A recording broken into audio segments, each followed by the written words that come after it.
raw materials from mine or from here. Inside this enclosure, we have the anode and the cathode electrodes, which are very thin foils coated in an active material.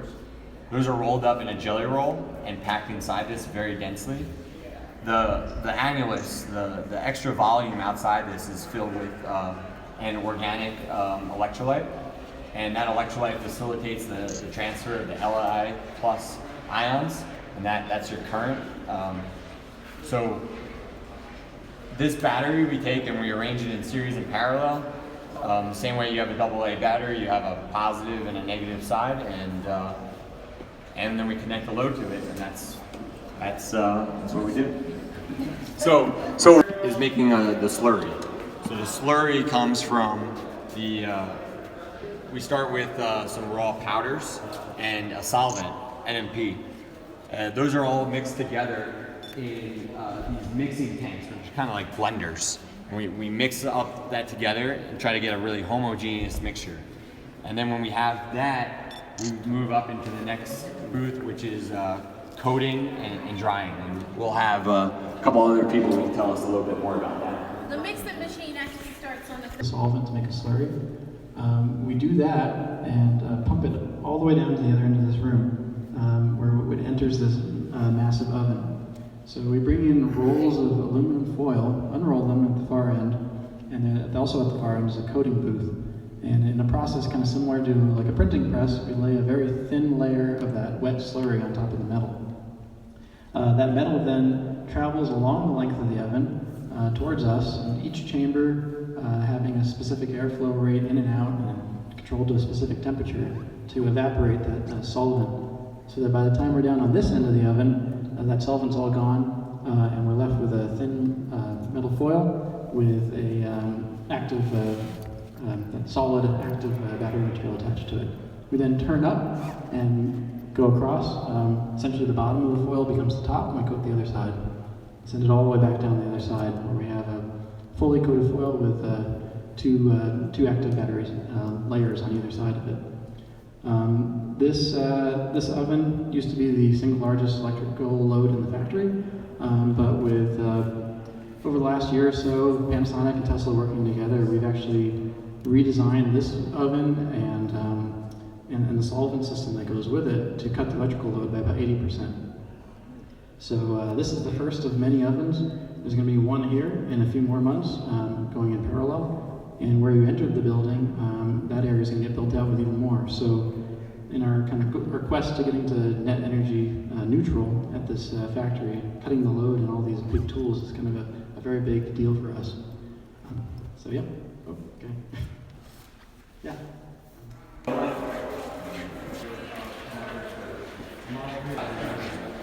fit in the Dallas Cowboy football stadium. So that's a lot of dirt. So in this next step, they're going to tell us a little bit about why those voids are really important and what we're going to do to try to eliminate them. Factory design team. I'm based here out of the Gigafactory in Reno. My name is Brian. I'm one of the engineers responsible for installing most of this equipment. And we're going to tell you a little more about cathode press here, which is where we are. You just walked by 3 big hydraulic presses that are under these tarps. You guys just came from coat and dry.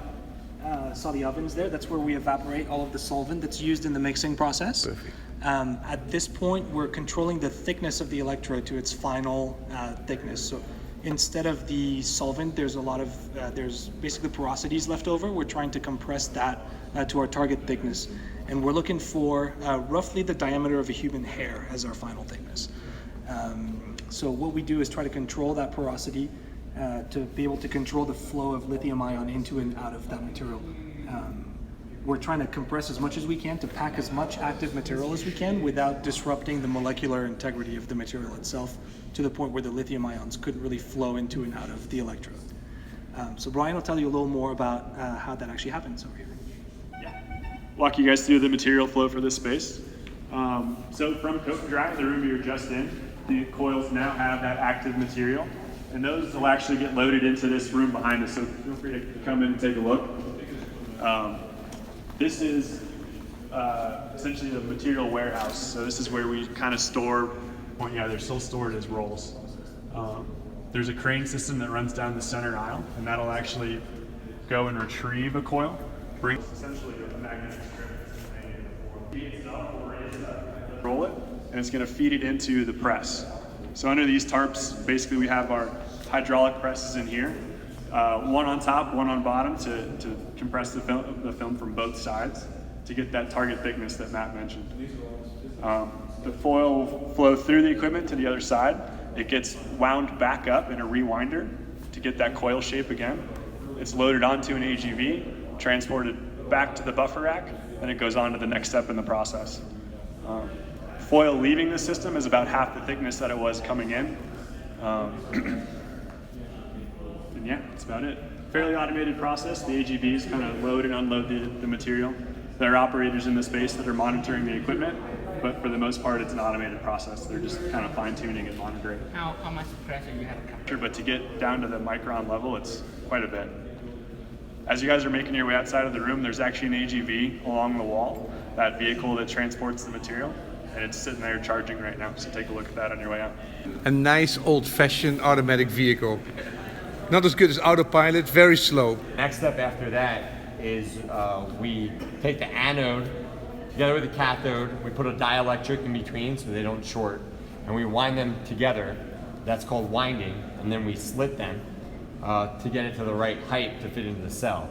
We call that combined anode, cathode, and separator, we call that the jelly roll. That gets pushed into the can, filled with electrolyte. We pull out any gas to make sure there's no gas bubbles. And then we crimp the cap on it. And then that's really the end of the cell manufacturing process. The last step after that is called formation. Formation is where we do the first charge and discharge of the cell. And that process is really critical to some of the internal structure, and there's actually some chemical reactions that occur during that first charge and discharge. It's a very controlled, it's a pretty expensive process as well. We're gonna see the last part of that called cell aging, which is pretty cool. Tesla has been really fortunate to find a partner like Panasonic. 10 years ago, when we were just setting out on this journey, no one would give us the volume that we needed in cells, and Panasonic was the one that was willing to work with us. And building the Gigafactory together, it's a co-investment. It's really enabled Tesla to achieve what we need to. So I think overall the company has been extremely happy with how that partnership is going, and we really work together on innovating the cell and making this the best lowest cost value. Tesla and Panasonic. So, this is to store, to do the aging process. Days. Welcome to Tesla. Minutes. Hello.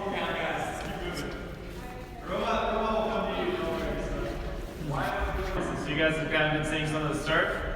This is the finish. So cells basically finish on the third floor. There's basically a big assembly process that gets made in order to kind of integrate both anode and cathode. Then once the finished cells are done, they come down here. Basically come in one of these trays, and then these racks are basically filled with a bunch of these trays with a bunch of these cells. Ultimately, these cells are basically a finished product. Once they're ready to go for Tesla, it's really easy. They just go 10 feet down that way. And that's a really one of the ways that we're really kind of vertically integrating the factory. Otherwise, generally the cells are made in one factory, modules are made in another one, and basically there's a big shipping process in between two. That's a lot of costs, that's a lot of emissions, that's a lot of other pieces as well. Yeah, so you guys have basically been walking through B and robots and all sorts of different pieces, and to discuss more on that is my colleague Meredith here. I'd like to know, how do you make this? Right in, yeah? So that's an AGV, it's an automated guided robot. You're probably familiar with us using robots in our manufacturing processes, which you're about to go see on the other side of the wall. It's super cool. Using robots to move materials around in a factory this big starts to make a huge amount of sense. Right, we're moving a lot of stuff really long distances over and over and over and over and over, and that gets really, really expensive. So we can leverage stuff like this, which we call our robot colleagues, right, to help us move material throughout the facility in a really efficient, really effective way.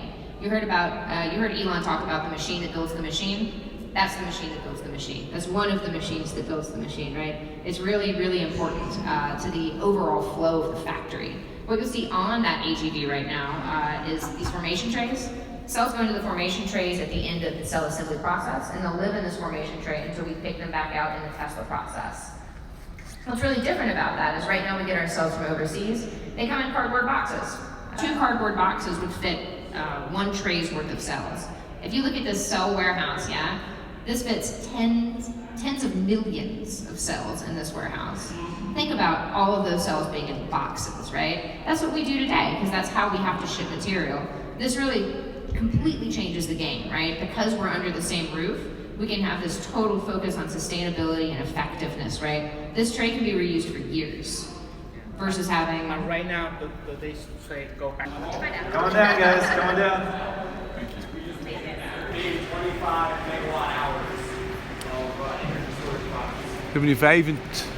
25 megawatt hours have been made in this factory, which is used for energy stationary products like the Powerwall. Kilowatt hours, and the whole pack that gives 100 kilowatt hours. We sell that typically to businesses or utilities that are looking to defer and store their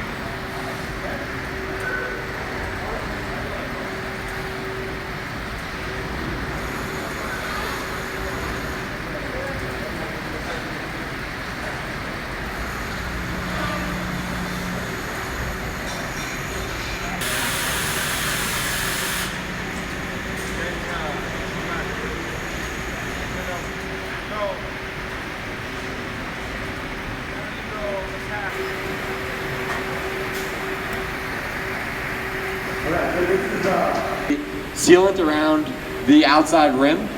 The top cover meets up with the bottom cover and we screw it together. It's pretty cool to see when the robots are moving.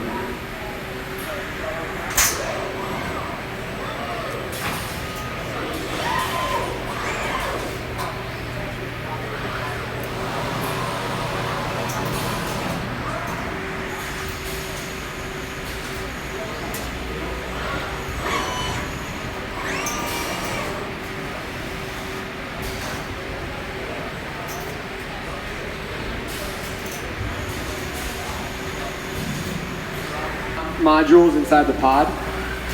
Inside the module, some of these cells are arranged in parallel and others in series to get the right voltage we need for the drivetrain. The PCB that you're seeing here is part of the BMS. I know that's a lot of acronym soup right there. The BMS is the battery management system. That's what makes sure all the cells are operating properly, and it controls the current and the voltage to each cell. The overall pod is the coolant channels coming in, and they run along the length of the cells.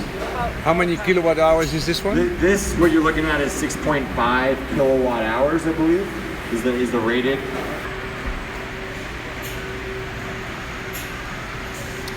So, creation of the Powerwall. And people have to eat. And floor space, office space. Here is our Powerwall, which you see to your right. Powerwall has about 6.6 kilowatt hours of energy storage and is used for home use. We also take those pods and put them in a power pack. A power pack has 16 pods in it. It has 100 kilowatt hours of energy storage and is used by our industrial customers. For the home use, you take this, you plug it into your solar panel array, you charge it during the day while the sun's shining and you're at work, you come home from work, discharge the Powerwall rather than going back onto the grid. Our industrial customers will take a power pack, they will charge it at night, for example, when the rates are very low and no one's using electricity. And then during the day, when they're consuming a lot of electricity, running the AC, they use it to offset the high cost of high utility rates during the day. To put in perspective some of the capacity of these units, if you took a 40-inch flat screen TV, plugged it into a Powerwall, and ran that on the Powerwall all day, all night, you could run that television for about 23 days, non-stop. Take that same television, plug it into a power pack, and you could run that television for 347 days, to give you a sense of how much capacity these units have. In front of me we have a Model S chassis. here at the Gigafactory, we're happy to announce, or to be making the batteries for the Model 3, as Elon mentioned earlier. Those batteries are going to have a similar design to our Model S, where they go underneath the chassis of the car. This here is a Model S chassis. And the Model 3 have a very similar design where the battery pack goes underneath the chassis of the car. And we're excited to be making that battery pack when the product launches. Anyways, those are the products that we're making here at the Gigafactory. Any questions before you move on? Yeah.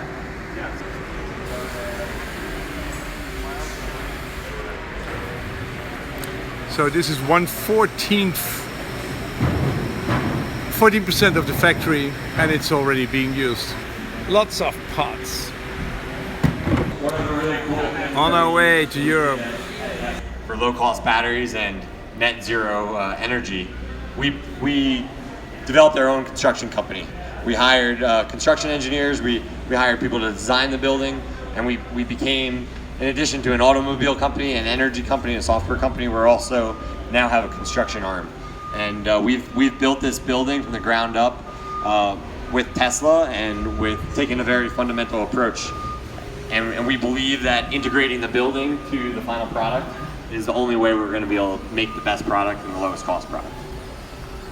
I'd like to say thank you guys for joining us today and coming to see our second home. The production process, so the air handlers, the compressors, the chilled water systems, all that. And then you have more production processes. Which is a copy, more or less, or Either different processes. Okay, that was the end of the tour. Well, we saw how the cells were being created. That was really interesting. And then secondly, how the cells were being used into stationary energy boxes, and later they're going to be used in the Model 3, which is not happening at this moment today. They only built 3 sections. There's 9 more to come. You know, so it's going to be 7 times more building space. And that building, we also only saw 1 floor because this thing has 3 or 4 floors. So there's all kinds of support mechanism, but there's also more production lines. So it's a huge building. Most interesting thing was that they have their own building industry company. And I talked to some of the guys, the experts. Some came from the shipping industry, some came from the building industry, some came from the electronics industry. And they really were asked to make a Model S kind of factory, a really new thinking. So there were all kinds of different people from different industries who came together, and they're designing this factory. And they're designing this factory to be not be the only one, but to be one out of a series. And it's already quite big, and it's already quite exciting. It's interesting. I mean, why would I go to a factory which is being built? You know, why would I do that? But lots of people do that, and it's really interesting and it's really exciting. Because you really think that these people are doing a whole new way of designing, building factories. And it shows, but it's amazing. I mean, they make their own factory software, they make their own robot software, they of course make their own products. They say we need scale, so we're going to build a factory which is twice the whole production of the whole world. These guys are big balls. And everybody you talk to who's working on the design is extremely enthusiastic and is really empowered. It feels empowered. So that's really cool. Let's see if I can find the Model 3, because that's really useful. It's nice they have a lot of offices at the factory floor, on the factory floor. So this is nice. We're inside the showroom, and we're going to take a look at the Model 3 and how different it is. So the Model 3 is now ready.